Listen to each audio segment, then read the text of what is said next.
Yay! Wala nang almusal. Tinapos na natin kahapon. Good morning mga kabady. Timpla tayo ng kape ni RJ oh. Magkano ba to? 200 pesos. Kamahal ng order sa AJ. Yung kape mo malamig na. Malamig na. Kaya palamig ko nga eh. Ha? Dapat yung nasa jug yung pinagtimpla mo. Si RJ mga kabady naglilinis. So ngayon na pa tayo dito. Nakapagtimpla na ako ng pang-spray natin sa kalamansi mga kabady. At tumesting na tayo ng 4 na puno. Galing na ako doon ngayon. Tapos dumating si RJ dyan. Ay nagkape kami. Ayan, natututo na daw siya magkape. Nagkape ka kagabi, Jay? Ha? Nagkape ka kagabi? Oo, siyempre. Oh? O ano? Bago matulog yan. Breast milk.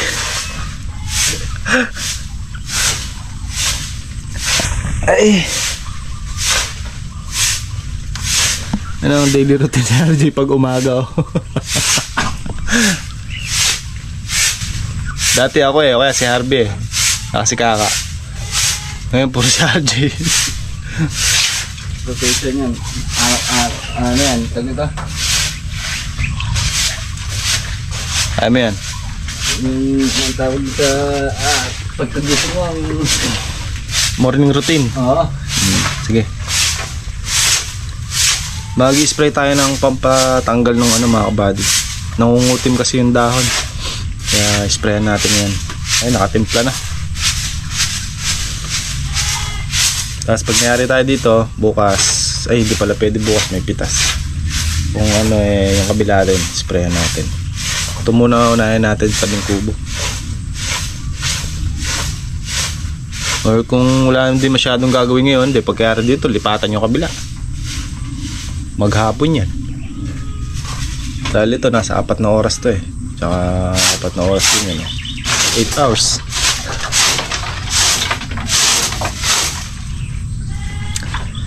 Saan nakatawan ko? Di sumakit katawan mo, Jay? Ha? Di sumakit? Sakto lang.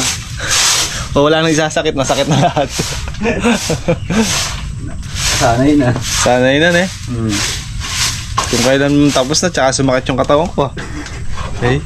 Nabitin na ata Jay ah. Isa pa yata ah. At putulin nga yung ano, pag-aasa pa. Putulin yung puno. Sakit din. Chenson eh. Hey.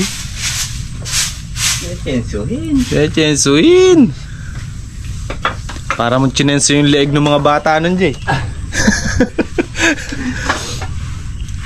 Yan lang yung pag-asa. Putulin pa na. Puputulin pa.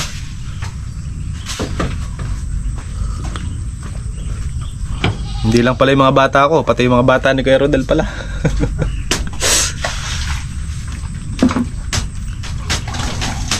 Tuloy tayo nakapunta kahapon sa kabilang farm. Diba guys, mamaya pagka ano pala tayo doon. Bago tayo makaahon. At least mga kabady, natapos na yung mga trabaho nating mabigat. Nakahinga-hinga na ng maluwag dahil tapos na yung pagpaproning natin. Top proning. So ngayon spray naman. Hindi pa pala ako nakakabili ng gamot na pang spray ulit ng ano, fungicide. Bale, bukas or sa pag natapos nating i-spray yung mga pang tanggal kutim ng dahon, tsaka na tayo bibili. Hindi na tayo pwede mag-spray ng basta-basta ng insecticide tsaka fungicide mga kabady kasi muulan, maambon. Kaya kailangan tatiming tayo ng magandang panahon. Pero yung i-spray natin ngayon mga kabady, kahit maulan, walang problema. Okay lang. As ngayon mga kabady, kung matuyo man lang sana kahit mga 1 oras sa dahon, tas maulanan, ayun, baklas yun. Testing na ako kanina, no, in-spray ko, napakalambot. Pagka naulan ng malakas yun, tanggal yun. Tanggal yung pangungutim ng dahon. Para sa nakaraang taong ganyan din, di ba? Pero nung in-spray natin, gumanda naman. Naging berde uli, hindi na kulay itim.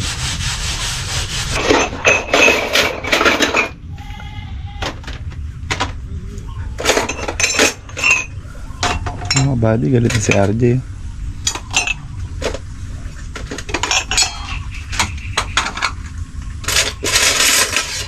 Seryoso ka na, Jay. Seryoso na, Jay.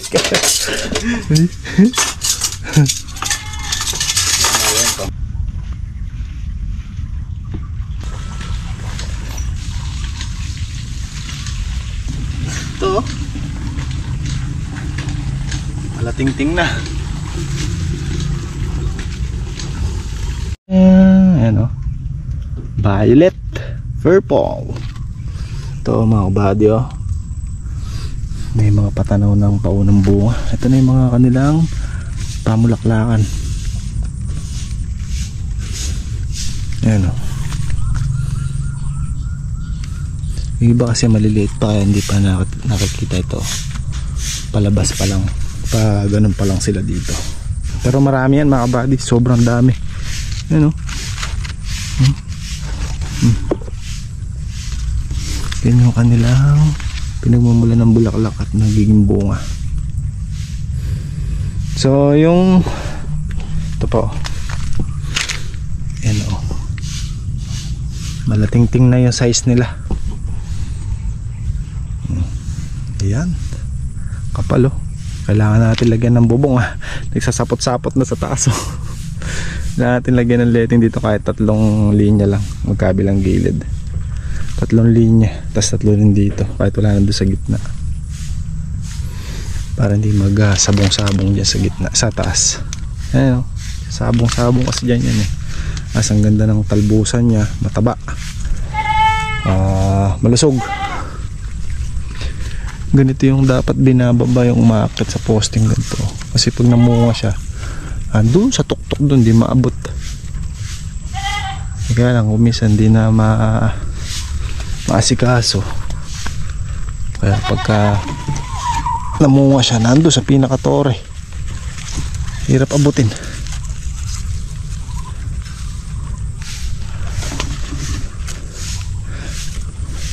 Lip minor, ayan. Nag-comment natin isang kabady eh. Na-control naman na po mga kabady kasi na-sprayhan na. Ang ginagamit namin pang spray, yun nga gaya sabi ko sa inyo mga kabady, is Trigard. Yung gumagapang sa dahon. Yung mga gumagapang sa dahon. Kung tawagin kasi dito sa amin yung mga kabady sa gapang or kato. Pero sa ano eh, lip minor ang tawag doon.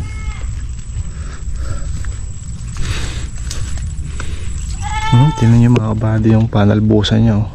Alam nyo ba mga kabady, ang talbos ng sitaw eh inuulam din yan. Iginigisa. Or pwede rin bulang lang tawagin. Sarap yan. Talbos ng sitaw. Iginigisa yan. Dahil pang sanga sa ilalim mo. Sasampa pa yan.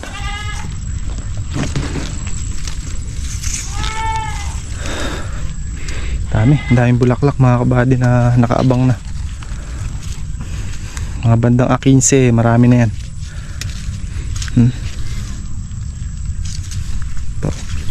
Actually may mga bunga na nga yan. Maambon ang ating umaga ngayon mga kabady. At tayo nag-iikot-ikot dito sa ating sitawan. Ayan ang sitawan natin, no?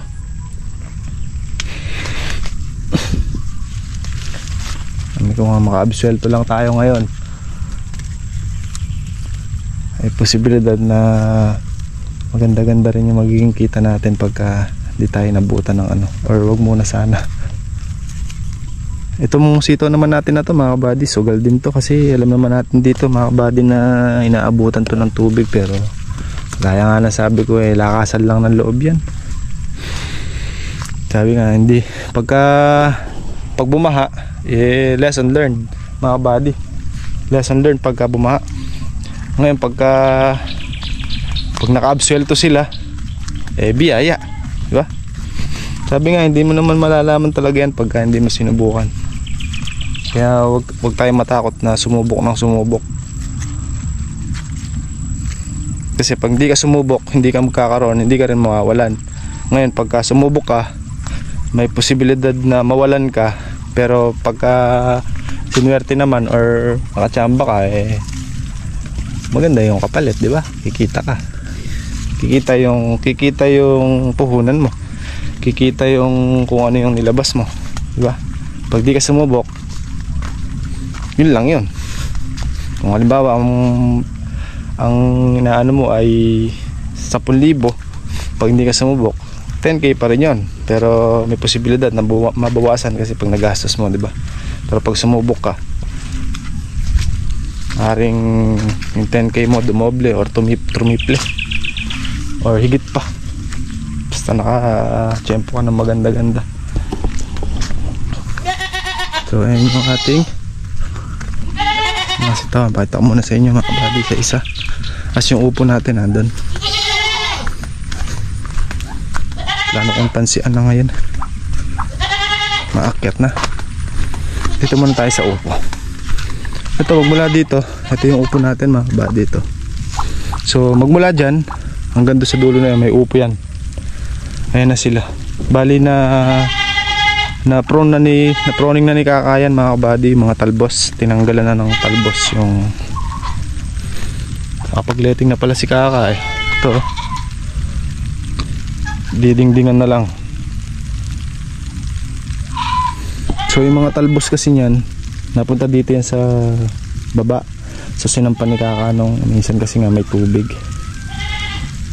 Ngayon o, maakyat no. May mga supling na nga sila mga kabady. Ngayon o, maakyat na to. So pwede na tayong maglagay ng tansinga dyan kasi pwede nang umakyat dyan. Pero ito may tansina si Kaka. Magasa na ba yung nalagyan niya? Lagyan na natin naman natin sa gawin doon kung nalagyan niya na. Lagyan natin ng letting patayo vertical. Meron na pala. Ngayon ko lang napansin. Hanggang dun. Kompleto na pala. Kompleto na. Kompleto na pala mga kabady yung tansi. Vertical na lang. Yan ang ating upo. Mula doon hanggang dyan ang ating upo. Bali ano yan, 2 latang maliit. Tapos ito naman yung ating sitawan. Ay didiretso ko kayo hanggang doon. So ayan siya. So mula dyan, ito hindi natin kakat to para makita nyo. Ayan ang ating sitawan. Bilangan muna natin ilang tudling. 1, 2, 3, 4, 5, 6, 7, 8, 9, 10, 11, 12, 13, 14, 15, 16, 17, 18, 19, 20, 20 dito, 21, 22, pare-parehas yan mga kabady, 23, 24, 25, 26, 27, 28. So 28 na linya or 28 na dayos or tudling. Depende sa inyo kung anong tawag sa inyo ng linya na yan. Isang bababag na yung sitaw.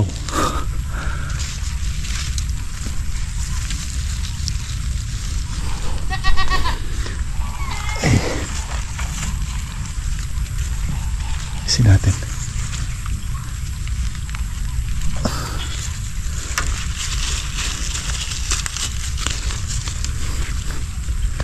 ayan o. Kailangan meron tayong tansi dito 3, 1, 2, 3 para itong mga to sasablay sa tansing ganon, doon na sila kakapit.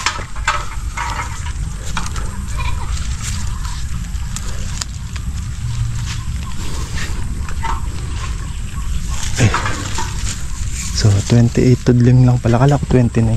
28 tudling lang pala mga kabady sito natin.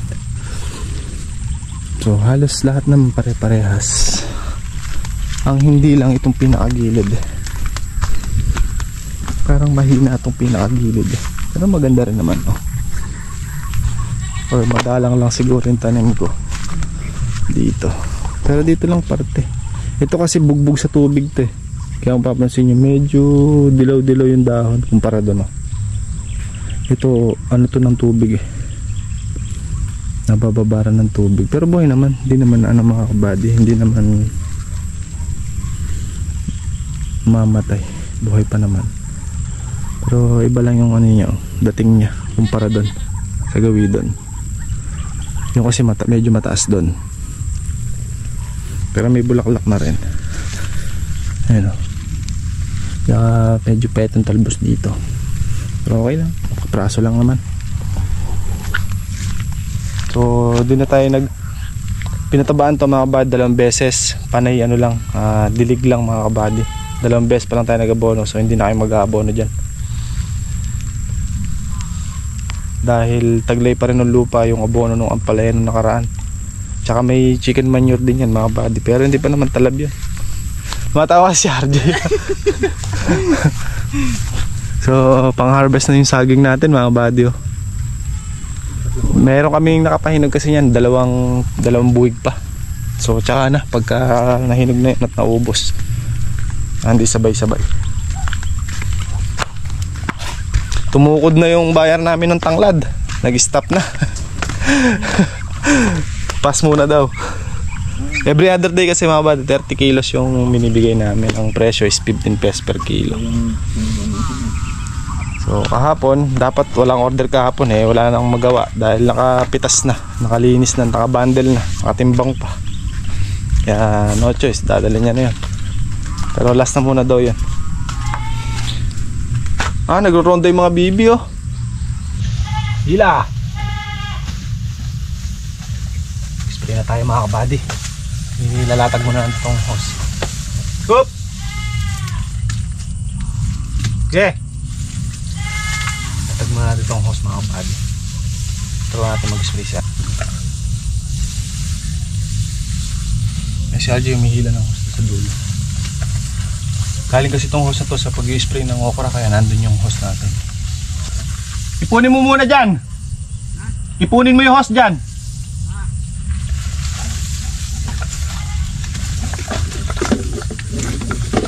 So ito mga buddy, dinedemo natin kay RJ kung paano mag-spray ng kalamansi. Bis na matutok si RJ, na RJ, basta nakita mo, matik na sa'yo na RJ. Saan nituan eh. Shadow ka naman. Agad na. Pag natuyo sa dahon yan, tapos pag naulan, medyo lilinaw na yan. Pag nakadalawang beses natin spray yan,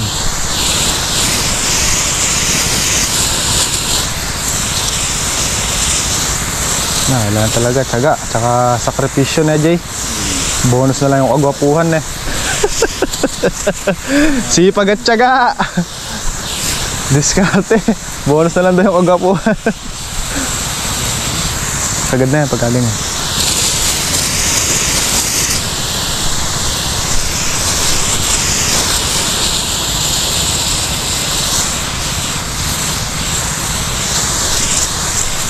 Agad na okay na. Nabot naman to.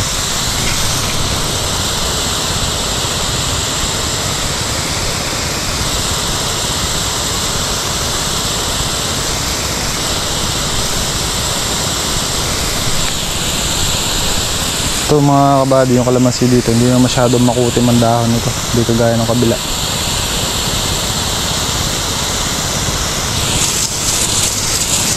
Dalawa na dali mo pabalik Jay para mabilis.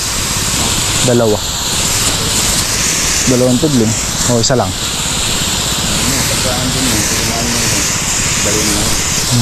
Yan lang, pagka pauwi dadampot ka ng tapos para hindi nabubuhol yung hose mo, iniikot mo. Mabubuhol kasi yan naglulubid. Magdampot ganyan. Ito mga kahit 4 na metro, ay mga kahit mga 10 metro nga or 8, mga ganun, depende kung saan mo yan. Dadampot ka na ganyan kahaba. Para pagka papunta ka naman sa kabila, pagka humihigpit na, magbibitaw ka naman ng hose na.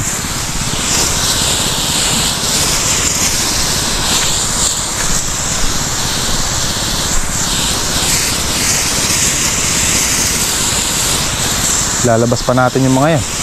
Sumusupling na pala mga kabady yung unang pinroning natin dito sa tabing kubo. Mga nauna, marami nang naglalabasa.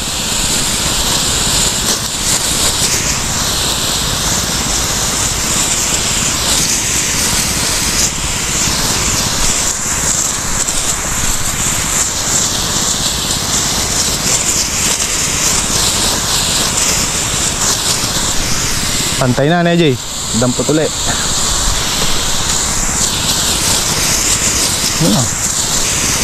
Ganito sana yung mga gamot na pang spray na, Jay. Parang bago kang ligo. Bagong ligo. Amoy downy, amoy sabon.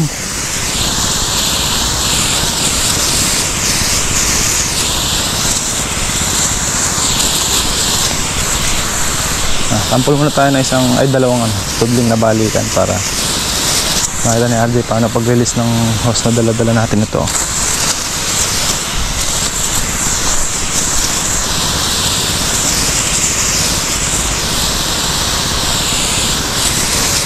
Ay, nakaluto naman na tayo ng pagkain. At pala dyan, nagalmusal muna tayo dyan. Nagalmusal muna tayo. Ayan, tabayan na natin sila na. Para sabay-sabay tayo. May solar natin. Pangalawang tudling na namin ni RJ yan. Tapos dilipat lang sa gilidan.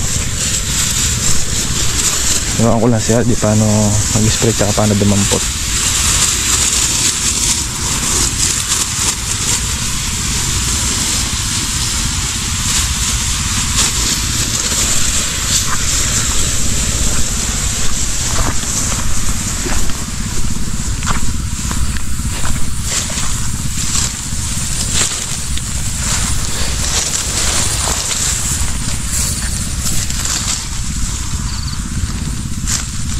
Yung mga nauna nating pinroning sa taas mga body, maganda na, nakaabang na yung mga supling nila.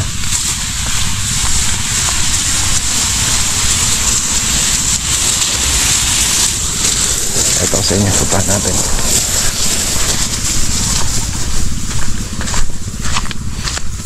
Bango na pang spray. Sana ganun na yung mga body.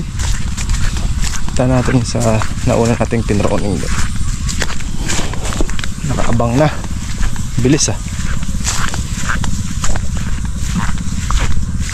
Ito mga to, huli na to. Doon tayo nauna mga kabady sa gabi doon. Sa bat ng taas. Ito, nandito na tayo sa kalagitnaan. Ayan ang gitna. Ay!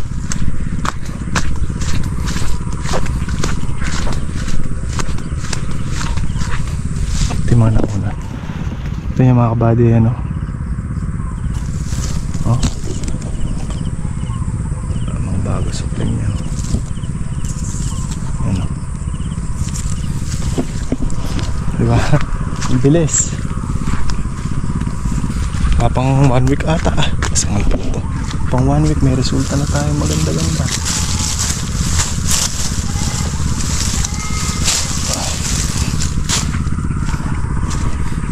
Ay, dula, malumot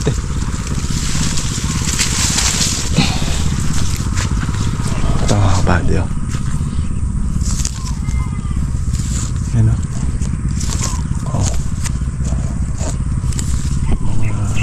mga supling na siya. Ito, nakamold na siya palabas na yan.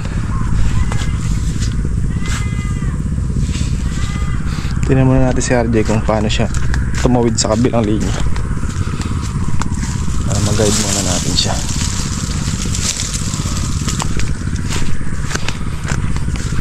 Maglalagay ako letting sa upo at nag-spray si RJ dito.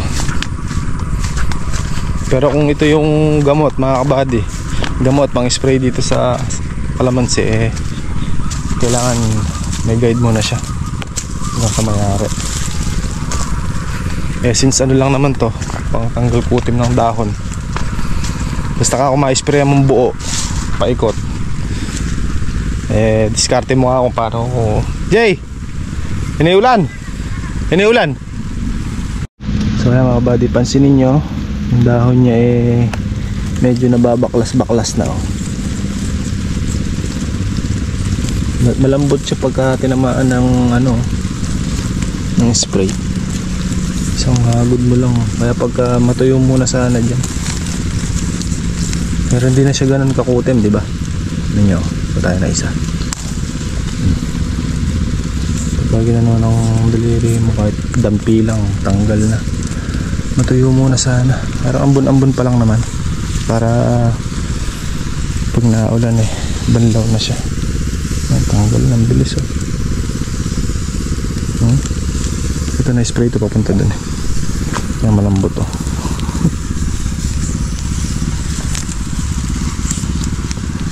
Ating nabandawan ng ulan. Malilinaw na siya. Pag na-spray natin 2 beses, tanggal na to. Spray muna tayo ngayon una.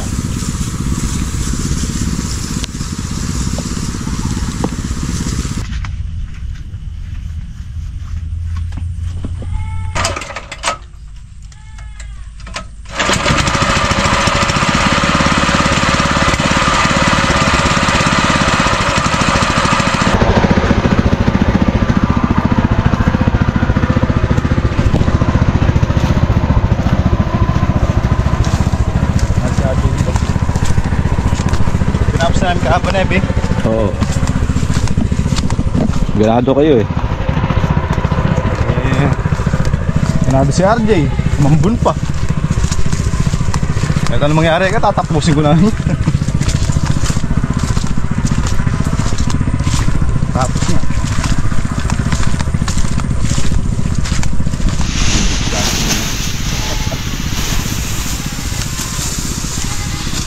Pabutan mo lang yung gilid niya.